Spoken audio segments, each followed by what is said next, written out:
জোরাই আল্লাহু আকবার বলো, আল্লাহু আকবার, আল্লাহু আকবার বলো, আল্লাহু আকবার, আল্লাহু আকবার বলো, আল্লাহু আকবার, আল্লাহু আকবার বলো, আল্লাহু আকবার। ও মধুর নামটি নিলে এই হৃদয় হাসে, ও মধুর নামে সুখ নেমে আসে, ও মধুর নামটি নিলে এই হৃদয় হাসে, ও মধুর নামে সুখ নেমে আসে। ও নামের তুলনা হবে না, হবে না, ও নামের তুলনা হবে না, হবে না, তুলনা নাই নাই নাই। এসো না আল্লাহর নামে গান গাই, এসো না মন প্রাণ জোড়াই, এসো না মন প্রাণ জোড়াই। কার নামের গান গাইতে হবে? আল্লাহর নামের গান গাইতে হবে। আল্লাহু আকবার বলো, আল্লাহু আকবার, আল্লাহু আকবার বলো, আল্লাহু আকবার। এসো না আল্লাহর নামে গান গাই, এসো না মন প্রাণ জোড়াই, এসো না মন প্রাণ জোড়াই। ও মধুর নামটি মিটাই হতাশার জ্বালা, গলেতে পড়ো ও নামের মালা। ও মধুর নামটি মিটাই হতাশার জ্বালা, গলেতে পড়ো ও নামের মালা। ও নামের তুলনা মিলে না, মিলে না, ও নামের তুলনা হবে না, হবে না, তুলনা নাই নাই নাই। এসো না আল্লাহর নামে গান গাই, এসো না মন প্রাণ জোড়াই, এসো না মন প্রাণ জোড়াই। আল্লাহু আকবার বলো, আল্লাহু আকবার, আল্লাহু আকবার বলো, আল্লাহু আকবার, আল্লাহু আকবার বলো, আল্লাহু আকবার, আল্লাহু আকবার বলো, আল্লাহু আকবার। আমার আপনার রব আল্লাহ তাআলা জানায় দেই, বান্দা আমি তোমাকে দুনিয়ার মধ্যে পাঠাইছি আমার ইবাদত করার জন্য, আমার দাসত্ব করার জন্য। আল্লাহ তাআলা বলেন, বান্দা আমি তোমাকে দুনিয়ার মধ্যে পাঠাইছি, দুনিয়ার মধ্যে আমার ইবাদত করবা। আল্লাহ তাআলা বলেন, ওয়া মা খালাকুতুল জিন্না ওয়াল ইনসা ইল্লা লিয়াবুদুন, মা খালাকুতুল জিন্না ওয়াল ইনসি বিখা, জুযু ইবাদত মাকসুদ আজ জাহা। আল্লাহ তাআলা বলেন, বান্দা আমি তোমাকে দুনিয়ার মধ্যে পাঠাইছি আমার ইবাদত করার জন্য, আমার দাসত্ব করার জন্য। এরপরে আল্লাহ তাআলা বলেন, ওয়া বিল ওয়ালিদাইনি ইহসানা, এরপরে মা বাবার খেদমত করো, মা বাবার এমন ভাবে সম্মান করো, মা বাবার প্রতি ইহসান করো। আল্লাহ তাআলা বলেন, ওয়া বিল ওয়ালিদাইনি ইহসানা, মা বাবার প্রতি কি করো? ইহসান করো। ইম্মা ইয়াবলুগান্না ইনদাকাল কিবারা আহাদুহুমা আও কিলাহুমা ফালা তাকুল লাহুমা উফিন ওয়া লা তানহারহুমা ওয়া কুল লাহুমা কাওলান কারীমা। আল্লাহ তাআলা আমাকে আপনাকে জানায় দেয়, বান্দা আমি আল্লাহ তাআলা তোমাকে দুনিয়ার মধ্যে পাঠিয়েছি আমার ইবাদতের পরে, এমন ভাবে আমার হকের পরে বান্দার হক। কার হক বলেন? আল্লাহর হকের পরে কার হক?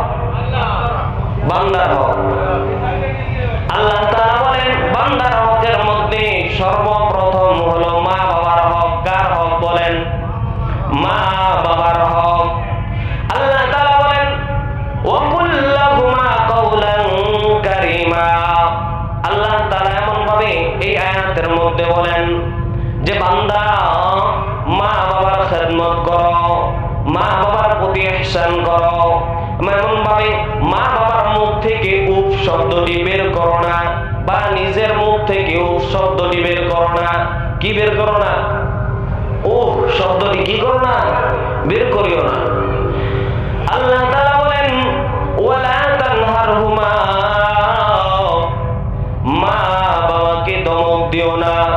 দিও না, মা বাবাকে ধমক দিও না, কি করিও না, মা বাবাকে ধমক দিও না। ওয়াকুল লাহুমা কাওলান কারীমা, তাদের সাথে এমন ভাবে কথা বলো, কাওলান কারীমা, তাদের সাথে উত্তম আচরণ করো, উত্তম ভাবে কথা বলো। আল্লাহ তাআলা বলেন ওয়াখফিদ লাহুমা জানাহাদ যুল্লি মিনার রাহমা, তোমার রহমতের ডানাটা মা বাবার সামনে বিছিয়ে দাও, তোমার রহমতের ডানাটা মা বাবার সামনে বিছিয়ে দাও। মা বাবা যেন তোমার ব্যবহারে যেন সন্তুষ্ট হয়। এ যুবক ভাই, তোমার আমার মা বাবা দুনিয়া থেকে অনেকে চলে গেছে। দেখো তোমার আমার মা বাবা দুনিয়াতে থাকা অবস্থায় ছোট থেকে তোমার আমার জন্য কত কষ্ট করেছে। তুমি আমি মা বাবার গর্ভে থাকা অবস্থায় এমন ভাবে মা কতই না কষ্ট সহ্য করেছে। মা এমন ভাবে তোমার আমার জন্য রাত্রিবেলা, শীতের রাত্রিতে তুমি আমি এমন ভাবে প্রস্রাব করিয়া বিছানাটা ভিজিয়ে ফেলছি, দোনো সাইড ভিজে গেছে। মা তোমাকে আমাকে এমন ভাবে গরম দেওয়ার জন্য মায়ের বুকের মধ্যে নিয়ে শুয়েছিল। বাবা এমন ভাবে তোমাকে আমাকে বুকের মধ্যে নিয়ে শুয়েছিল। মা বাবা কত কষ্টই না করেছে। এজন্য বাবা দুনিয়ার মধ্যে যাদের মা বাবা আছে, মা বাবা যাদের আছে, আজকে মায়ের কাছে যে ক্ষমা চাও। যারা মায়ের সাথে বেয়াদবি করেছ, মায়ের কাছে যে ক্ষমা চাও। মা জীবনে অনেক ভুল করেছে, আমাকে ক্ষমা করিয়া দেন। বাবা অনেক ভুল করেছি, বাবা আমাকে আপনি ক্ষমা করিয়া দেন। মায়ের কাছে ক্ষমা চাইতে পারবেন নি? চাইতে পারবেন? আল্লাহ তাআলা সকলকে ক্ষমা চাওয়ার তৌফিক দান করেন, বলেন আমিন। আল্লাহ তাআলা আমি যে আয়াতটা পড়লাম, এই আয়াতের মধ্যে আল্লাহ তাআলা এমন ভাবে 6টা নসিহত করেছেন। কয়টা নসিহত করেছেন? 6টা নসিহত করেছেন। আল্লাহ তাআলা বলেন ওয়াবিল ওয়ালিদাইনি ইহসানা, মা বাবার সাথে সৎ ব্যবহার করো। কি ব্যবহার করো? কি ব্যবহার করতে হবে? মা বাবার সাথে সৎ ব্যবহার করতে হবে। যারা মায়ের সাথে সৎ ব্যবহার করবে, আল্লাহ তাআলা এমন ভাবে তাদেরকে কাল কিয়ামতের দিন জান্নাত দিয়ে দিবে, বলেন সুবহানাল্লাহ। আল্লাহ তাআলা বলেন ওয়াবিল ওয়ালিদাইনি ইহসানা, মা বাবার সাথে ইহসান করো, সৎ ব্যবহার করো। কি ব্যবহার করো? সৎ ব্যবহার করো, ইহসান করো। ইহসান করার অর্থ হলো তুমি নিজের ছেলে মেয়ের জন্য, নিজের জন্য যা কিছু ক্রয় করবা, যা কিছু কিনবা, এমন ভাবে স্ত্রীর জন্য যা কিছু ক্রয় করবা, এমন ভাবে মা বাবার জন্য তা ক্রয় করতে হবে। মা বাবার জন্য এমন ভাবে তা কিনতে হবে।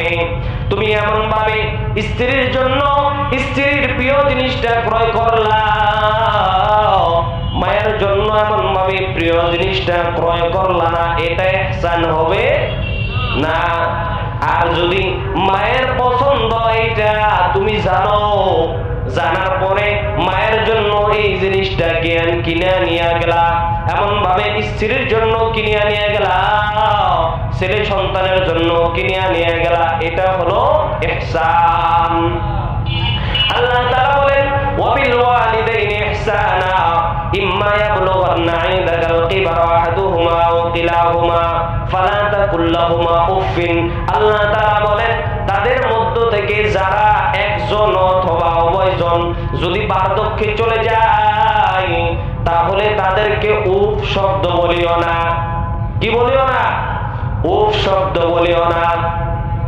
এমন ভাবে আল্লাহ তাআলা বলেন উফিন 2 নাম্বার নসিহত, ওয়ালা তানহারহুমা, তাদেরকে ধমক দিও না। কি দিও না? ধমক দিও না। কি দিও না? ধমক দিও না। এমন তো সন্তান আছে মাকে শুধু ধমকি না, বাবাকে শুধু ধমকি না, এমন ভাবে বাবা কেমন ভাবে মারধর করে, আছে না? নাই? আছে না? এই জন্য বাবা, মা বাবা কি আচরণ করতে হবে? মা বাবার সাথে আমাদেরকে সৎ আচরণ করতে হবে। আল্লাহ তাআলা বলেন, মা বাবার সাথে এমন ভাবে তোমরা সৎ আচরণ করো, ভালো আচরণ করো। মা বাবার সাথে ভালো আচরণ করো। এমন ভাবে একজন বাবা, একদিন কথিত আছে, কিতাবের মধ্যে এসেছে যে একজন বাবা এমন ভাবে তার ছেলে তাকে পিটাইতে পিটাইতে এমন ভাবে নির্দিষ্ট একটা স্থানের মধ্যে নিয়ে গেলেন। স্থানের মধ্যে নির্দিষ্ট একটা জায়গার মধ্যে নিয়ে গেলেন। জায়গার মধ্যে যাওয়ার পর বাবা এমন ভাবে দাঁড়ায় গেলেন, দাঁড়ায় সন্তানকে বলতেছেন, বাবা তুমি আমাকে আর পিটাইও না, আর মাইরো না। বলে, আমি আমার বাবাকে পিটাইতে পিটাইতে এই পর্যন্ত আনছিলাম, যদি তুমি আমাকে যদি এর থেকে বেশি নাও তাহলে তোমারও সামনে বিপদ আছে, তোমার ছেলেও তোমাকে এর থেকে বেশি নিবে। কারণ প্রবাদ বাক্যের মধ্যে আছে, কামা তাদিনু তুদানু, যেমন কর্ম তেমন ফল। ঠিক কিনা বলে? যেমন কর্ম তেমন ফল। আমি যেমন কর্ম করবো তেমন ফল পাবো নাকি? কেউ যদি নিম গাছ লাগায়, কি গাছ? নিম গাছ চিনেন আপনারা? চিনেননি? নিম গাছ লাগায় কেউ যদি আপেল খাওয়ার ইচ্ছা করে, পাইব? সারা জিন্দেগিতে আপেল হইব নিম গাছে? এই জন্য বাবা আমার আপনার সন্তানটাকে মাদ্রাসায় পড়ান। একজন এমন ভাবে শিক্ষিত সন্তান হিসেবে তাকে এমন ভাবে আপনি তৈরি করেন, আপনি হলেন তার ছোট কালের শিক্ষক। আপনার সন্তানটা যখন নাকি আস্তে আস্তে বড় হবে, আস্তে আস্তে বড় হবে, এমন ভাবে আপনার থেকে আচার আচরণ দেখে দেখে শিখবে। আপনার সন্তান আপনার ব্যবহার দেখিয়া দেখে এমন ভাবে কাজ করবে, এমন ভাবে আমল করবে। আপনি আপনার সন্তানকে যা শিক্ষা দিবেন আপনার সন্তান তাই শিখবে। আপনার সন্তানটাকে আপনি যদি মাদ্রাসায় পড়ান, আপনার সন্তানটা মাদ্রাসায় থেকে থেকে এমন ভাবে আদবওয়ালা একজন সন্তান হবে, বিনয়ী একজন সন্তান হবে। এই সন্তান এমন ভাবে এলাকাবাসীর খেদমত করবে। আপনার সন্তান এমন ভাবে দুনিয়ার মধ্যে একজন উজ্জ্বল নক্ষত্র হিসেবে তৈরি হবে। ঠিক কিনা বলেন? এজন্য আমার আপনার সন্তানকে মাদ্রাসায় পড়াতে হবে, দ্বীনি জ্ঞান শিখাতে হবে। সর্বপ্রথম আমাদেরকে কি জ্ঞান শিখাতে হবে? দ্বীনের জ্ঞান শিখাতে হবে। কিসের জ্ঞান শিখাতে হবে? দ্বীনের জ্ঞান শিখাতে হবে নাকি? আল্লাহ তাআলা এমন ভাবে কোরআনে কারীমের মধ্যে বলেন, ওয়ালা তানহারহুমা, আল্লাহ তাআলা বলেন ওয়াকুল লাহুমা কাওলান কারীমা। 4 নাম্বার নসিহত, ওয়াকুল লাহুমা কাওলান কারীমা, তাদের সাথে উত্তম আচরণ করো।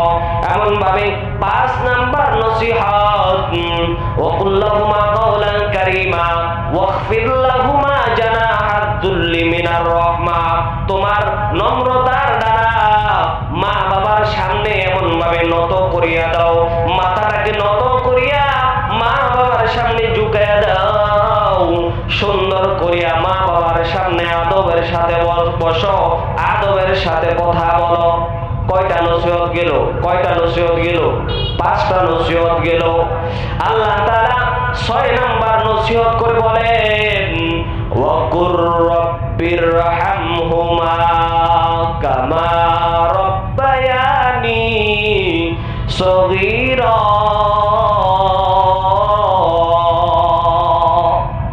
আমার আপনার রব আল্লাহ তাআলা আমাকে আপনাকে জানায় দেয়, বান্দা তোমার মা বাবা জীবিত অবস্থায় থাকা অবস্থায় তাদের জন্য দোয়া করো। আল্লাহ, মায়ের খেদমত করতে পারি নাই, মা বাবা এমন ভাবে আমাদের জন্য কতই না কষ্ট করেছে রে মালিক। আল্লাহ, তাদের আশা বাসনা গুলো তুমি পূরণ করিয়া দাও। মার 16 আনা খেদমত, বাবার 16 আনা খেদমত কেউ করতে পারবে? করতে কেউ পারবে না। গায়ের চামড়া যদি কাটিয়া যদি এমন ভাবে মায়ের পায়ের নিচে যদি বিছাইয়া দেওয়া হয়, তারপরও এর এমন ভাবে তার হক আদায় হবে না। মা বাবা এত কষ্ট করেছে, এই জন্য বাবা মা বাবা দুনিয়াতে থাকা অবস্থায় তাদের জন্য দোয়া করি, রব্বির আনহুমা কামা রব্বায়ানি সগীরা। আল্লাহ, আপনি আমার মা বাবাকে এমন ভাবে, আপনি আমার মা বাবাকে এমন ভাবে তাদের আশা বাসনাগুলো পূরণ করিয়া দেন, যেমন ভাবে তারা শৈশবকালে আমাদের আশা বাসনা কামনাগুলো পূরণ করেছিল। এই জন্য বাবা মা বাবার জন্য জীবিত থাকা অবস্থায় এই দোয়া করা, মৃত্যুর পরও এই দোয়া করা, মৃত্যুর পরও কি করা? এই দোয়া করা। আসমা রাদিয়াল্লাহু তাআলা আনহা এমন ভাবে বলেন যে আমি এমন ভাবে যখন মুসলমান হলাম, মুসলমান হওয়ার পরে আমার মা জননী মুশরিকা, আমি এমন ভাবে হুজুর সাল্লাল্লাহু আলাইহি ওয়াসাল্লামকে জিজ্ঞাসা করলাম, ও পয়গম্বর, আমার জননী মুশরিকা, আমি আমার মা এমন ভাবে আমার কাছে আসে, আমি আমার মায়ের খেদমত করতে পারবো কিনা? এমন ভাবে বলেন, সিলি উম্মুকি, তুমি তোমার মায়ের খেদমত করো, ওয়া সাহিবুহুমা ফিদ দুনিয়া মা'রুফুন। আল্লাহর হাবিব বলেন, যাদের মা বাবা দুনিয়াতে আছে, জীবিত থাকা অবস্থায় সে যদি এমন ভাবে কাফের মুশরিক বেঈমান হয়, তাহলে তাদের কি করতে হবে? খেদমত করতে হবে, তাদের সেবা শুশ্রূষা করতে হবে। সে আলেম হোক, সে জালেম হোক, সে শিক্ষিত হোক, অশিক্ষিত হোক, এমন ভাবে মায়ের কি করতে হবে? সাধ্য অনুযায়ী খেদমত করতে হবে। কি করতে হবে? খেদমত করতে হবে। আল্লাহ তাআলার হাবিব বলেন, মা বাবা যে সমস্ত কাজগুলা জায়েজ এবং বৈধ কাজ, এই কাজের যদি আদেশ করে তাহলে তাদের সে আদেশ মানতে হবে, সে এমন ভাবে কাফের হোক